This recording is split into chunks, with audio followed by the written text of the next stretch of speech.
بسم اللہ الرحمن الرحیم۔ حضرات محترم، میرے بھائی بہنوں اور بیٹیوں، میں حضرت صلی اللہ علیہ وسلم کی سیرت طیبہ اسوہ رسول اکرم صلی اللہ علیہ وسلم بیان کر رہا ہوں۔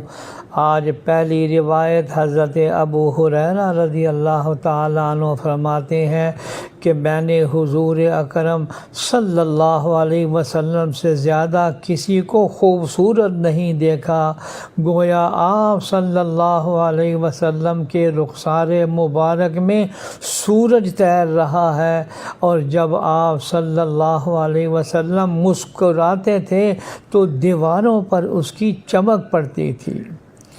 اور ایک روایت میں ہے کہ دیکھنے والوں کی نظر میں رسول اللہ صلی اللہ علیہ وسلم کا چہرہ انور عظیم، بزرگ اور دبدبے والا تھا۔ آپ صلی اللہ علیہ وسلم کا چہرہ ایسا چمکتا تھا جیسے 14ویں کا چاند چمکتا ہے۔ حضرت انس رضی اللہ تعالی عنہ فرماتے ہیں کہ میں نے کوئی عنبر، کوئی خوشبودار چیز رسول اللہ صلی اللہ علیہ وسلم کی مہک سے زیادہ خوشبودار ہرگز نہیں دیکھی۔ آپ صلی اللہ علیہ وسلم جب کسی سے مصافحہ فرماتے تو تمام دن اس شخص کو مصافحہ کی خوشبو آتی رہتی، اور جب کسی بچے کا سر پر ہاتھ رکھ دیتے تو وہ خوشبو کے سبب دوسرے لڑکوں میں پہچانا جاتا۔